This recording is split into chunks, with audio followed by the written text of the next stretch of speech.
I'm filming this video near the beginning of Black History Month. Big shout out to my mom, Shelly, for my warm coat since it is freezing here in Columbus, Ohio.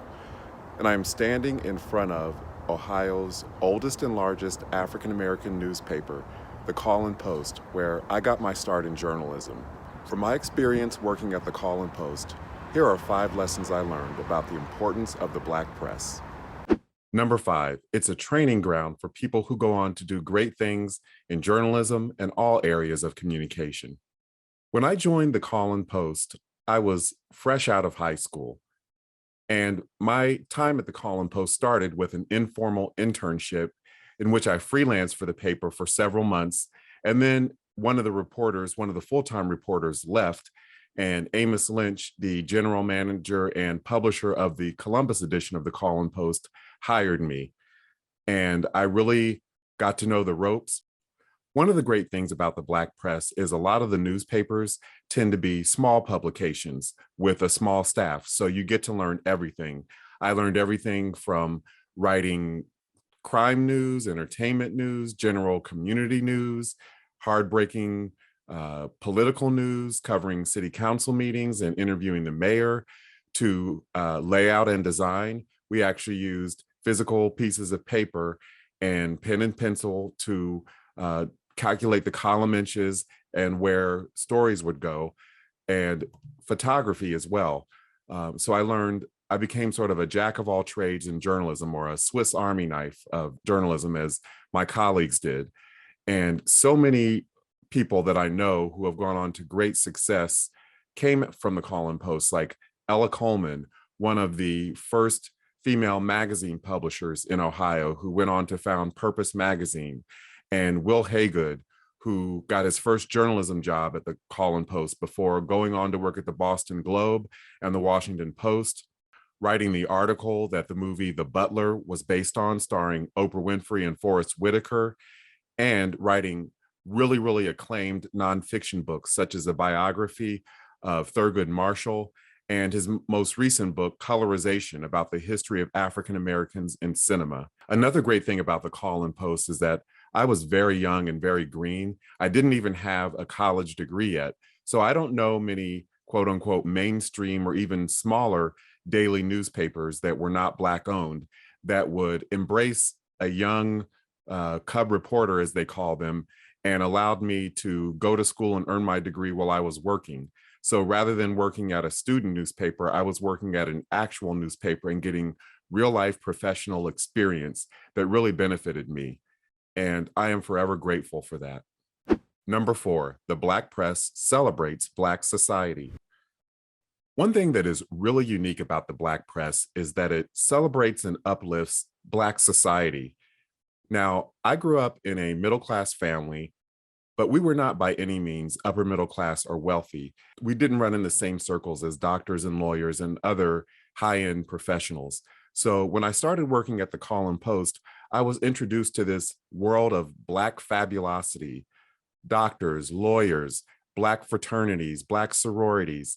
And I came to learn that Black fraternities and sororities often do a lot of their best work when their members graduate from college. They continue to be community service organizations that put on charitable events and fund scholarships and fund great causes. And I got to meet local doctors and lawyers who I never would have met in everyday life. And I learned about such things as African-American cotillions and botillions, where young African-American men and women made their debut onto society, and all of these wonderful African-American events that celebrate Black achievement and Black excellence. So many Black newspapers go way beyond the negative headlines of crime and other stereotypes that are associated with African Americans, and really give a window into this world of Black achievement and things that so many quote unquote mainstream newspapers either overlook or just totally don't give any attention to whatsoever. It's so important to have this outlet that really celebrates all that African Americans are in our totality and really gives a 3-dimensional picture of the Black community. Number 3, the Black press covers issues that otherwise would go unreported. Another really important function of the Black press is that it gives coverage to issues that don't get coverage in so-called mainstream publications or on television news. And the Black press for decades have been covering issues, people that are convicted of crimes that they didn't commit.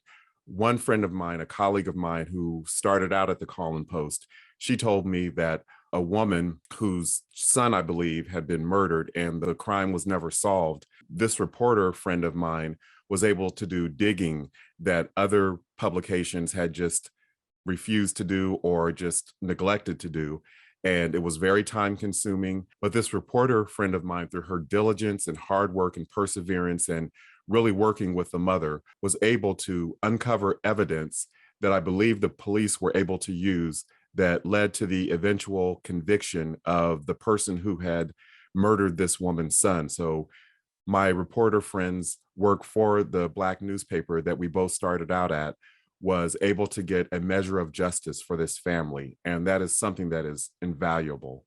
Number two, the Black press forces power brokers to recognize the Black community. Another role that the Black press fulfills is that it causes power brokers, whether it's corporations or politicians, to recognize the Black community. I have to go back to Amos Lynch, who was my mentor and gave me my start in journalism. He was really so skilled at getting corporations to place ads in the Call and Post. Here was a Black-owned business, the Call and Post, that was able to get major corporations to give up their advertising dollars and really recognize the importance of Black consumers. Every election season, candidates, be they Black, white, or otherwise, knew the importance of speaking to the Call and Post and coming and sitting for Call and Post editorial board interviews and getting the paper's endorsement and getting their campaign's advertising dollars. So the Call and Post is one of those historic Black publications across the nation that really made power brokers in every arena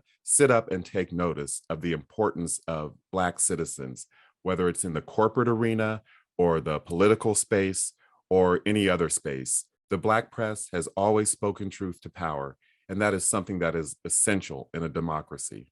Number one, the Black press uplifts and celebrates history makers past and present. One of the most important functions of the Black press is that it uplifts and celebrates African-American achievement, men and women who otherwise may not get noticed in the mainstream press.